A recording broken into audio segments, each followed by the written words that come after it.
Iyi ni radiyo BBC gahuza miryango ivugira i Londres kuri metero 19, 25, 31 na 41. Ivugira ku mirongo ya FM mu karere k'ibiyaga bigari no kuri interineti kuri bbcgahuza.com.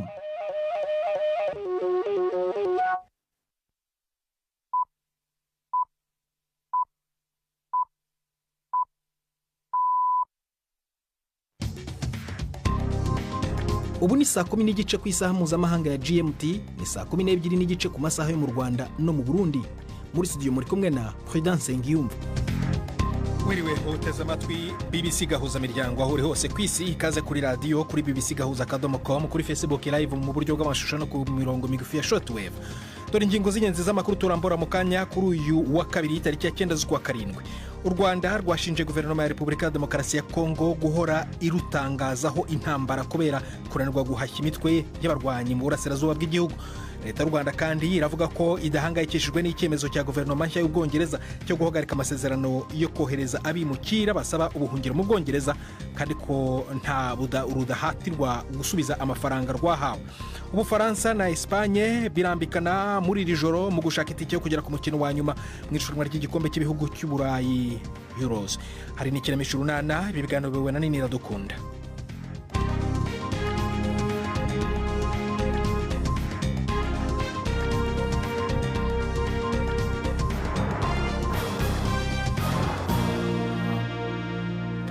Ikaze ku makuru arambuye. Umuyobozi w'ibitaro by'abana binini cyane kurusha ibindi muri Ukraine yabwiye akanama k'umutekano muri Loni amarorerwa y'igitero cya misile cy'Uburusiya yasobanuye nk'ukuzimu. Ukraine ivuga ko misile yarashwe n'Uburusiya, umwanzuro ushyigikiwe n'umuryango w'abibumbye ndetse n'izindi nzobere muri uru rwego rw'umutekano zavuganye na BBC. Moscow yo irabihakana. Iki gitero kandi kizanaganirwaho mu nama ya OTAN itangira uyu munsi Washington muri Leta Zunze Ubumwe za Amerika, aho perezida wa Ukraine Zelensky azasabira indi nkunga y'ubwirinzi bw'ibisasu by'Uburusiya ndetse n'uruhushya rwo kwibasira ibirindiro by'Uburusiya imbere ku butaka bwabwo.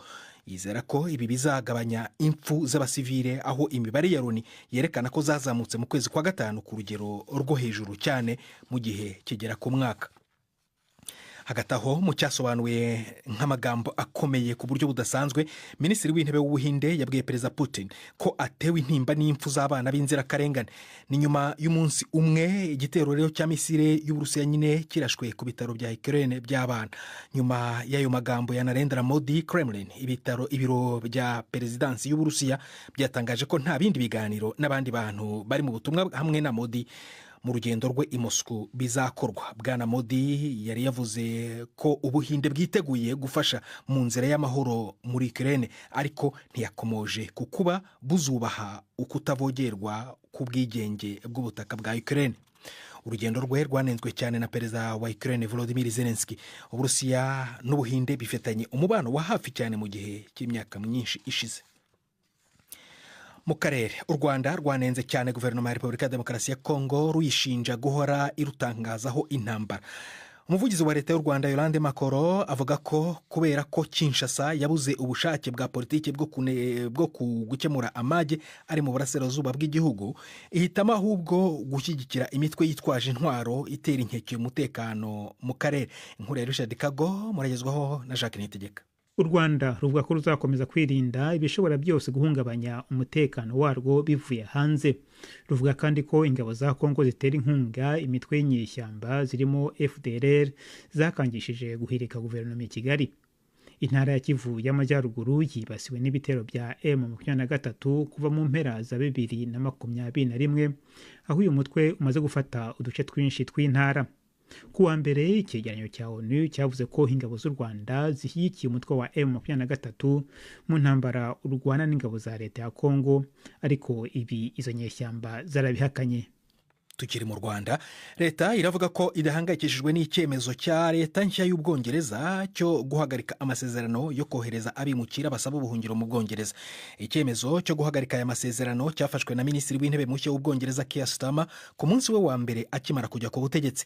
Starmer yavuze ko aya masezerano amaze gutwara miliyoni zisaga 310 z'amapaundi yashyizweho na guverinoma yasimbuye y'aba Conservatives ari mu magambo ye bwite yapfuye akanahambwa, kandi ko ngo ari imikino ya politiki idatanga igisubizo gifatika ku kibazo cy'abimukira baza mu Bwongereza mu buryo butemewe n'amategeko.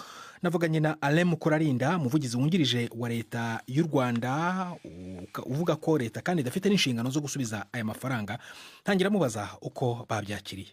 Ni icyemezo tugomba kubaha guverinoma y'u Rwanda, kuko guverinoma y'u Rwanda ntigomba kwivanga mu byemezo bifatwa na guverinoma zindi. Turacyumva tukacyakira gutyo uko cyafashwe, nta kindi rwose turenzaho, uretse yuko ntabwo byatunguranye kuko biyamamaza bari barabivuze bati nitugera ku butegetsi hari amasezerano turumva tutazashyira mu bikorwa. Ku bijyanye n'amasezerano mwari mwaragiranye, ibyo ari byo byose hari ibikorwa byari byaratangiye gukorwa nko kubaka amazu abo bimukira bagombaga kuba bazajyamo, bizagenda gute? Ubwongereza nibwo bwasabye u Rwanda yuko bafatanya kureba uko ikibazo cy'abimukira cyakemuka.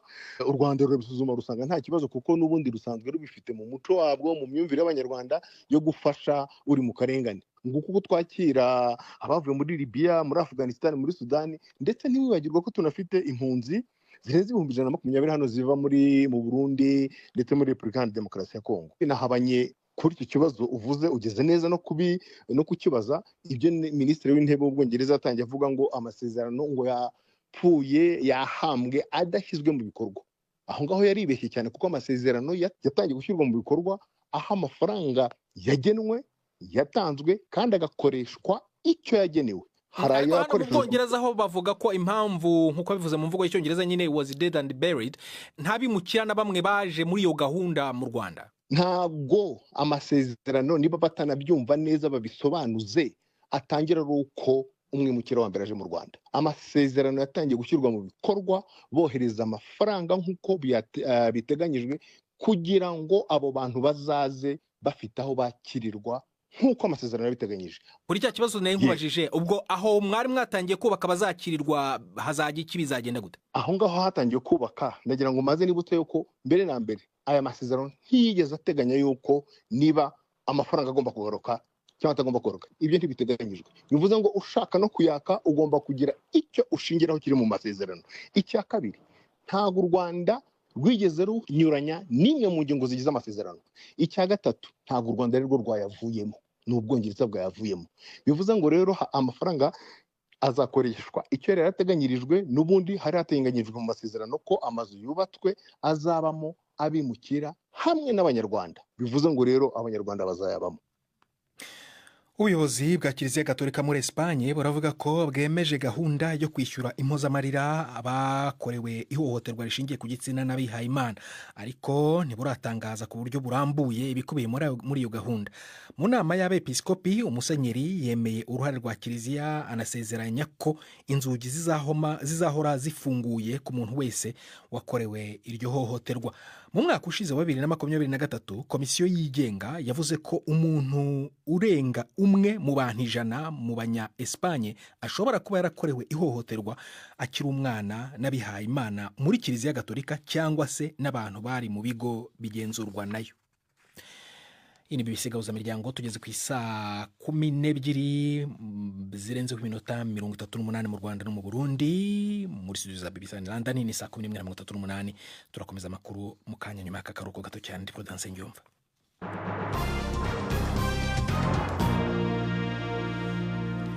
Dusubire mu Rwanda, aho umukandida wigenga mu matora ya Perezida Philippe Mpayimana avuga ko yifuza ko amatora ateganyijwe mu cyumweru gitaha yaba igipimo cyaho avuga ko Abanyarwanda bageze muri demokarasi. Uyu mugabo utarashoboye kubona ijwi rigera no kuri 1% mu matora aheruka, aravuga ko yizeye ko azabona amajwi arushijeho, kandi ko ngo nibitaba nabyo mu magambo ye ubutumwa bizaba bimuhaye buhari.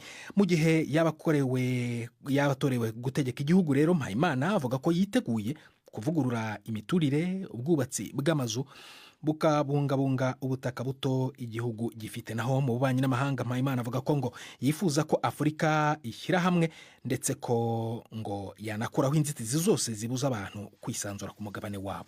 Ibindi tubibaza Jean Claude Mwambutsa wagiye mu bikorwa byo kwiyamamaza. Mu gihe hasigaye iminsi 6 ngo habeho amatora y'umukuru w'igihugu mu Rwanda, umukandida Philippe Mpayimana yavuze ko yifuza ko abanyarwanda bazagaragaza ko bazamutse mu myumvire. Kuri we ngo aya matora akwiye kuba igipimo cy'aho abanyarwanda bageze bumva demokarasi n'uko abantu bagomba gusimburana ku butegetsi. Ubwo yari mu kiganiro n'abanyamakuru, Mpayimana yavuze ko yifitiye icyizere ngo arumva azitwara neza mu majwi kuruta uko byagenze mu myaka 7 ishize. Ndashaka ko amatora azaduha igipimo cy'abanyarwanda imyumvire bafite kuri demokarasi. Nirongera nkabona 1% nabyo bizaba bifite igisobanuro, ariko je nifuza ko naba menshi kurushaho, ni nako bizagaragaza ko abanyarwanda batangiye kumva ko ubuyobozi buturuka mu bushake bw'abaturage. Nk'ubu dufite ubuyobozi twakuye ku rugamba rwo kubohora igihugu. Ibyo byinjiye bimaze kwinjira mu banyarwanda ko nta yindi nzira yindi yo kuba umuyobozi niba utarabaye muri FPR. Mu gihe yaba ageze ku butegetsi, Mpayimana yavuze ko yakwihutira kuvugurura imikoreshereze y'ubutaka, abubaka bagakoresha ubutaka bazirikana ko hakenewe naho guhinga, dore ko igihugu gifite ubutaka buto. Nko ku mujyi wa Bugesera ukareba ubutaka wubatseho ukuntu bwera, ndibaza nkavuga nti iriya nzu uwayiterura akayitereka hejuru y'iriya aho yabivuye nta kamaro hagera kurutaho. Aba komisiyoneri uzababaze umubare w'ibibanza bagurisha, ubabaze noneho ese ni imirimo ingahe mugurisha. Bigaragaza ko abantu bashaka kubaka, ntago bashaka guhinga. Mu gihe yaba ayoboye igihugu, Mpayimana avuga ko yakwihutira kuvugurura imibanire y'u Rwanda n'ibindi bihugu. Kuri we ngo Afurika yaba imwe, imipaka ntibe yo kwigizayo abasangiye umugabane. Naho ku miyoborere y'igihugu, Mpayimana avuga ko azashyira imbere ihererekanya ry'ubutegetsi, kandi buri munyarwanda akumva ko nta muntu runaka wavukiye gutegeka cyangwa se uhejwe mu myanya runaka y'ubutegetsi. Tukiri ku mugabane wa Afurika, tuve mu karere tugiye mu burengerazuba bwawo. Muri Niger biravugwa ko abasirikare bagera kuri 14 biciwe mu gitero cy'ishuma cyagabwe n'abarwanyi ba Kisilamu mu burengerazuba bwa Niger. Ni igitero kiyongera ku bindi byinshi bimaze igihe bigabwa kandi gikozwe nyuma y'iminsi 2 gusa.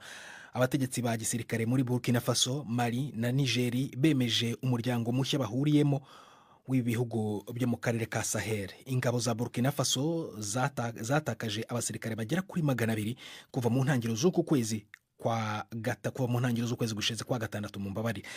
Umunyamakuru wa BBC uri mu karere aravuga ko izi mfu zingana gutya zizamura ibibazo bishingiye ku bushobozi bw'ingabo zifashwa n'Uburusiya mu gukumira ibitero by'abarwanyi.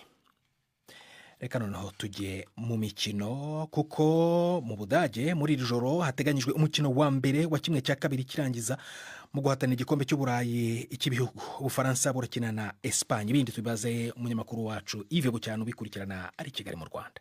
Umutoza w'ikipe y'igihugu y'Ubufaransa yabwiye abakomeje kwinubira umukino utaryoheye ijisho ikipe ye iri kwerekana mu mikino yo guhatanira igikombe cy'Uburayi ko baza gushaka ikindi bareba aho kureba uwo mukino.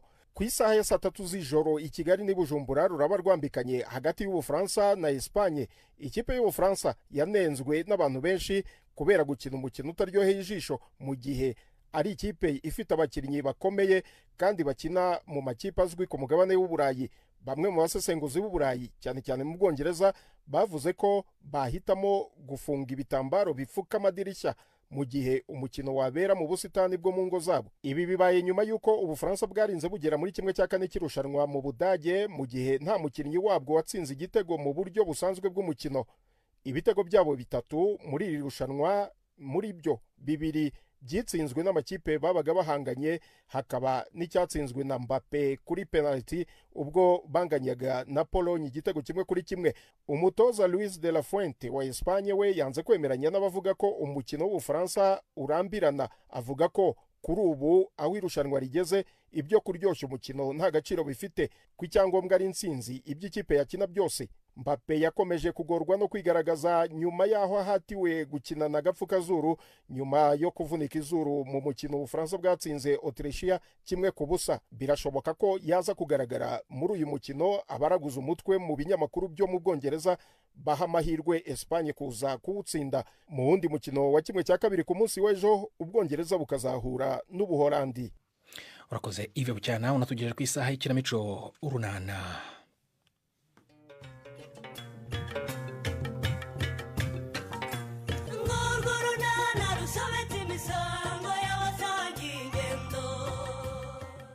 Muzari akomeje kuvutswa uburenganzira bwe bwo kwiga uko bikwiye. Hagati aho Honorine mu ngamba nshya zo kwiyunga na nyirabazungu n'urunana. Kubera iki se uvuga ko ugize Imana Stephen? nje nikandagira mvuga ngo nshobora gusanga wagiye mu Misiri. Waruje kundeba ngo mpikiraka se? Cyane rwose kandi gishyushye. Akamba n'ibintu byo guhinga utajya ubiha umwanya turashobokana ra? Ntabwo ari ikiraka cyo guhinga mushakira. No gukora ikiyede ku ishansiyo none cyane. Mfite akazi kenshi rwose. Ushobora gukora ikiyedi, ushobora kuvoma, ushobora gutwara itaka. Mbese hari akazi gatandukanye biraterwa nako ushaka. Umva aho nibizima rero. Ndakora agahemba menshi. Agahemba menshi se ko ari igifundo ukabutazi kubaka. Ubwo urahitamo hagati yo guhereza cyangwa kuvoma. Umva wowe tugende ntugire ikibazo. Byaba guhereza imbaraga ndazifite. Byaba kuvoma umutwe wanjye uri tayari. Umva byaba gutwara itaka byose ntaribi. Tugende rwose. Nta wundi wandangira se ugira courage nk'iyawe ko nshaka 2 cyangwa 3. Ariko suririrwa ujya kure wafashe mukobwa jana ko hari kandi nawe ko ari umukorana bushake. Mukobwa jana ura mudamu wawe. Ngewe rwose byaba kuvoma, byaba guhereza, byaba gutwara igitaka. Icyo ushaka cyose ndagikora. Cyadashoboye se. Ariko Pascal, ndakumva.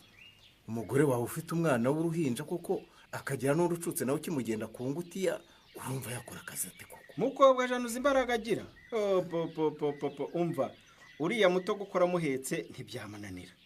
Ucutse we rwose niwe wamucukurira akanogo akicaramo ntacyo biba bimubwiye aragoma akikinira n'iminyorogoto ukaza kumukura murangije akazi nta kibazo. Ubwo se yagize uhondi bereka mutarukirana abakizwa niki? Ibyo se ko byaba ari ibyago bibaye kwishangiye urumva twabikubaza. Impanuka nk'izindi zose. Mukobwa ja oya. Ndajyana n'umugabo wawe gumanga ha wite ku by'urugo nta mwana nshaka kwishaniye. Ariko urasi Muzari ufasha amakaye ugiye kwiga Pascal. Wamusibye akamfasha abana nkajya kwicira inshuro. Hanyuma se mwasibye umwana mukumva barimo muzabakizwa niki? Wamuretse se kandi na Alphonse uraho ntaba yoroshye. Ariko se wibyo bije mute Stephen? Kwicyo ushaka ari abakozi ibyo byo kwigira umuyobozi w'amashuri ngo umenye abana biga n'abatiga ubyitereye mute? Wanshakaga cyane se? Cyane rwose. Nje ntekereza ko nshobora gusanga wagiye nibaza niba nagusanga ku kazi. Ubanza ushaka cyane niba wumva gushobora no kunsanga ku kazi. Ntabwo byoroshye da. Cyangwa wongeye kurwaza umwana none urakeka ko ari amarozi Honorine? Oya, umwana wanjye ni muzima ntabwo arwaye. Ngaho rero mbwira icyo ngufasha nkurebere vuba njye mu kazi ntarakerera. Urebye n'ubundi icyo ngushakira wakimfasha nimugoroba uvuye ku kazi. Icyo nagufasha nimugoroba ntagufasha aka kanya se ni iki Honorine? Si cyo nkura mu nzu yanjye se? Oya ntabwo ari icyuma rwose. Ni umuntu nyine twagiranye ibibazo nashakaga kujya kumfasha kugira ngo niyunge nawe. Karemera ko najyaga mbona ari umuntu mwiza mwapfuye iki Honorine? Cyangwa ni wowe wamushize bisoni? Karemera nta kibazo dufitanye. Ikibazo ngifitanye na mama we. Kuzakora ibaramuko yuko bukwe mwapfuye iki? Nyine urumva nubwo nanjye wenda ntarishyashya ariko nuriya mukecuru ntabwo yoroshye pe. Ubwo rero twagiranye akabazo ahita bikomeza cyane nshatse kumusaba imbabazi arazinyima. None se ko wumva musabye imbabazi akazi kwima urumva ngewe nagufasha iki Honorine? Icyo wamfasha wanshakira umwanya tukaza kujyana ukatubera umuhuza. Kandi wumva adashaka kukubabarira? Ikibazo nuko atazi niba nshaka no kumusaba imbabazi kuko nagiye ntemera ngira n'ijambo na rimwe mvuga yahise anyurukana nyine ngo nimuvire mu rugo. None se kuki ari ngewe wahisemo kujya kuguhuza na nyirabazungu? Nuko nzi ko umwe mu bantu inaha yubaha umusabye umwanya ntiyawukwima kandi umubwiye ati hangana utega amatwi Honorine wumva icyo akubwira nabyo ntiyabyanga. Niba ari ibyo uba wibwiriye amaboko yari kugufasha. Buriya ni inshuti ye magara rwose ntabwo yamusaba ikintu ngo akimwime. Nabyo nabitekereje ariko rangwa ndamutinya. Ushobora kumwitwaza ngo agiye kugusabira imbabazi yahagera ahubwo akaguteranya. Ibyo ari ukwiyunga bigahinduka guhangana. Nta kibazo ni ntakiri kare ndakubwira uze tugiye turebe ko yemera mukaganira. Nukuri urabunkoreye pe kubana na mabukwe tutumvikana birandemereye. Wakubitiraho rero ko n'umuhungu we Karemera mukunda byabuze urugero bikarangira ngiye nsigaye hagati nk'ururimi. Harya ubundi ko ntakubajije Honorine ngo mujya gushwana wari wamukoreye iki? Ko mbahamagara ntimwitabe. Tuyisenge Ange. Karama. umugwaneza muzara ko atitaba ntawe uhari. byagenze bite se ko ataje kwiga? Yasigaye mu rugo. harya muravukana akaze? Yego. umubwire ejo azaze kwiga utihumura, ntabwo abandi bana bazaguseka mwarimu yarababujije, sibyo? Yego. Ariko n'ubundi yari yoze yanambaye ngo tuzane kwiga, nuko iwacu bahise bamubuza. niba ari uko nta karamu afite umubwire tuzaze wige, mwarimu azagutiziye, sibyo? uti kandi abanyeshuri barakubabariye, nta kibazo uzagaruke mu ishuri. Erega yasibye ngo asigare ku rugo. ababyeyi banyu se bagiye he? Bari bagiye mu kiraga. none se nta ngufuri mugira ku buryo mwafunga ababyeyi banyu bakajya mu mirimo, namwe mukaza kwiga? Nahise abana nabo babajyana mu kazi mwari. noneho yagumye ku rugo ngo arere abana? Yego. Mama iyo yagiye mu kiraka ahetse umwana banga kukimura, bakamubwira ngo umwana aratuma adakora neza. use koko mana yanjye uyu mwana azaba uwande? data we, use nari nzi ko ngiye kumushyira mu itsinda akigana n'abandi kubara, none dore ntawe uhari. Kandi muzara kugeza ku 10 ntarabimenye. byibuze se ejo azaza akaze? Niba nta kiraka babonye azaza. niba kibona bizagenda bite se ubu ngubu? none se Kriston najya kuvoma wowe urakora ikinara? Njyewe ndasigara ntetse. nohisha ko uhita wigira mu bitabo se kandi amasahani atogeje, n'aha hanze hakaba hadakubuye, biragenda bite? Kriston nava kuvoma arahita yoza amasahani, nanjye mbe maze guteka nkubure ku irembo, ubundi duhite dufata amakaye dusubire mu masomo. ibyo nta kibazo rwose. mupfa kujya mu makaye mwamaze gukora iyo mirimo yose. Nyogoko, reba hariya ku irembo. simbona wagira ngo ni Karemera na mukiwe baje hano se? N'ubundi nibo, ariko bari kumwe na mama wa Linda. muganga Devota? Yego. buriya se nka Karemera na ririya shyano bareteta baza mu rugo rwanjye kugira bate? Ese muri aho mubyeyi? muri aho muga, amakuru y'iminsi se? Yewe natwe turaho. Kumutwitegereza cyane se aho muraduha? turabaha cyane rwose. gusa urabona ndi umutindi ku buryo umushyitsi yaza nkabura icyo mwakiriza koko? Ntiwumva arata. Uwagendera yagendera mama nyirabazungu. natwe twagusuhuje mama. kunsuhuza se ni ukumpikira? ni ukukuramutsa. nimubireke kundamutsa maze mpfe. rata amakuru yawe muga? Amakuru ni meza. Twari tuje kugusura njye na Karemera na Honorine. mvura nkubwire muganga, urabizi ndagukunda pe, utuvura neza tukishima, kandi wigirira n'umutima mwiza. ni ukuri urakaza neza urisanga hano mu rugo rwa nyirabazungu. Ariko na Honorine na Karemera nabo wabaha ikaze kuko turi kumwe. Karemera na Honorine tuzongera guhurira mu ijuru nibagirirwa ubuntu bwo kurikandagiramo. Oya mama, wivuga gutyo pe. Yego nibyo barakosheje, ariko nyuma bamenya amakosa yabo barayicuza, none bari baje no kugusaba imbabazi. Imbabazi? ntazo nabaha. ibyanjye nabo byararangiye. kuvira ishyano ry'umugore ryampangara rikambwira ngo ndindiririze, nahise mbakaraba bazibane nzibane.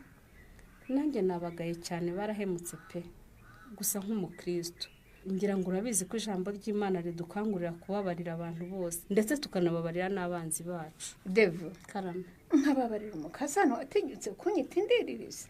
Wamubabarira rwose, apfa kuba yemeye ikosa ry'akaryihana akanarisabira imbabazi. Ese Devo, Karame, reka tuvuge ko nishatsemo izo mbabazi da, nkamubabarira. ubwo se nasubira nkamubonamo umukazana nk'uko byari imbere, cyangwa namubabarira ariko iby'ubukazana na nyirabukwe bikarangiriraho?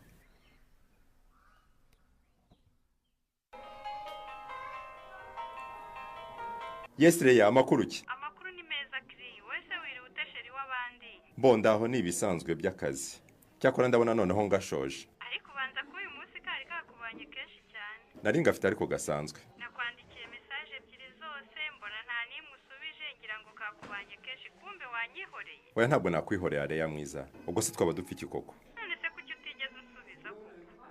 Tuvuge ko utazibonye se? Nazibonye ariko mbura uko ngusubiza, kuko akenshi iyo ndi mu kazi sinkunda gukoresha telefone. Wenda wabura umwanya wo kumpamagara, ariko se wabuze n'uwandika ubutumwa bugufi koko kiri? Sinihutiye kukwandikira message kuko numvaga nindangiza akazi ndibuze kuguhamagara. Ubuse tuvuge ko iyo ntaguhamagara wari kwibwiriza ukampamagara. mbuzwa n'iki se n'ubu rwose umpamagaye ndimo ntekereza ko nimara gufunga mpita nguhamagara tukavugana. urambeshya ntabyo wari gukora rwose. Kuko nabura amayinite yo kukuvugisha se? Ikibazo wagira si amayinite. None se kuvuga ngo sinari kuguhamagara nari kubuzwa n'iki? Nimero za telefone yawe ndazifite, telefone ihamagara ndayifite, n'amayinite ahamagara ndayafite. Urumva icyari kumbuza kukuvugisha ari iki koko? Wenda ufite abandi b'ingenzi ugomba guhamagara. Oya si uko ngeye nteye. Umuntu wese tuziranye aba ari uw'ingenzi kuko simba nzi impamvu Imana yamushyize mu buzima bwanjye. None se kuki hari abo wubaha nawe uca amazi? Wampa urugero rw'umuntu naciye amazi Leya? Ndajya kure se kandi mpari. Mpera aho ureba igihe nahereye nkwinginga ngo tuzasohokane ukaba warananiwe. Ariko narabikubwiye Leya, kiriya gihe bwari bwije cyane. Uyu munsi se noneho uko mbikubwiye hakiri kare, noneho waboneka tuze kugenda. Ubuse nigeze mbishyira muri gahunda y'umunsi Leya, kandi nk'umuntu ujijutse uzi akamaro ka gahunda y'umunsi. Ariko Kiri wazeruye ukambwiza ukuri kutanshaka mu buzima bwawe basi nkamenya uko niyakira. Singushaka mu buzima bwanjye ntese Leya. Nukuri ukabya kunyigiraho ibuye pe. Usiko njya no kuguhamagara nkatengurwa kubera gutinya kunca amazi.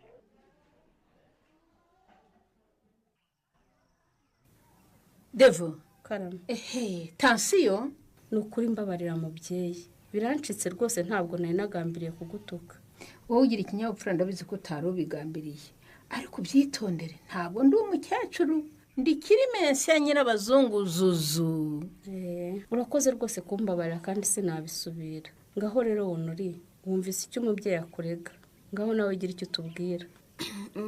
Nyine ngewe rero uko byatangiye. Oya ntako byatangiye, ahubwo banza uvuge niba iryo jambo wararimbwiye cyangwa niba nkubeshyera. Ariko nyine aho byaturutse si biki. Ngewe nakubwiye ngo imbere y'aba bantu harimo umugabo wawe Karemera ndetse na nyokobuja Devota, babwire niba koko waranyisindiririzi cyangwa nkubeshyera. None se kutareka nisobanura ngo nabo babyumve icyabiteye. Devo, karame, muhaguruke mutahe nanjye njye kwiryamira.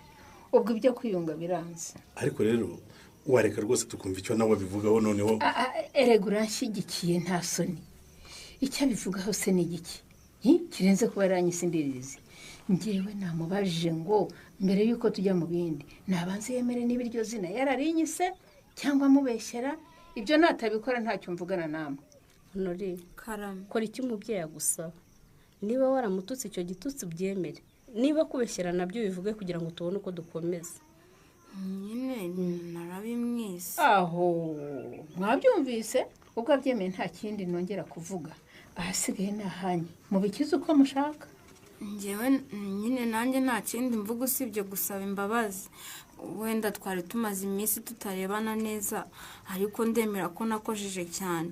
Sinari nkwiriye rwose gutinyuka kwita amaboko indiririzi, mumbabarire. Mubyeyi mwiza, urumva ko umukazana yakosheje ariko aremera ikosa agasaba imbabazi ndetse akemera ko atazanabisubira. Ariko ubwo icyo kintu nacyumva Deva.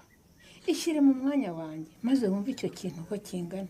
Ese buriya byaba byagenze gute kugira ngo uhangare rangwe dumwite indiririzi? Ni ukuri ndapfukamye do kandi nzamuye amaboko hejuru nsaba imbabazi. Mbabarira rwose wirengagize ibyo nagututse byose, twongere kubana neza nk'abana n'umubyeyi. Mbabarira mama rwose kuva Honori yemeye gushyira amavi hasi agapfukama akagusaba imbabazi. Ihangana umubabarire rwose. None se kucecetse ntacyo tubwira mubyeyi. Uhemeye kumubabarira cyangwa urabyanze? Izi mbabazi nyirabazungu asabwa se arazitanga? Ntuzacibwe n'ikiganiro Urunana cy'ubutaha. Ikinamico Urunana mwitegurirwa n'umuryango Urunana Development Communication, mukayikurikira kuri Radio BBC kuwa 2 no kuwa 4 saa 12:45 z'umugoroba. Ikinamico Urunana kandi mwayikurikira kuri YouTube. Kuyigeraho andika ijambo Ikinamico Urunana Official maze utange n'ibitekerezo. Uramutse ufite ikibazo cyangwa igitekerezo kandi wifuza kutugezaho, watwohereza ubutumwa bugufi bwanditse kuri telefone igendanwa 0783 18 10 64. Mushobora kandi kunyuza ubutumwa kuri page yacu ya Facebook. Kuyigeraho no kwandika ijambo Urunana. Dusubikiye ikiganiro Urunana cy'uyu munsi naho butaha. Barakoze bagenzi bacu mu ikinamico Urunana. Ni nahanga turangirije ibiganiro byacu byo kuri uyu mugoroba kwa kabiri. Ushobora kongera kubisanga kuri bbc.gahuza.com. ariko nkwibutse ko u Rwanda rwashinje guverinoma ya Repubulika ya Demokarasi ya Kongo guhora irutangazaho intambara kubera kunanirwa kuhashya imitwe y'abarwanyi mu burasirazuba bw'igihugu. Aya makuru yarobowe na Nini Iradukunda, twafashijwe na Chris Lovelock kugira ngo amajwi kugeraho ameze neza. Ni Prudence Ngyumva wakoze gusangira umugoroba natwe. Uraharyana.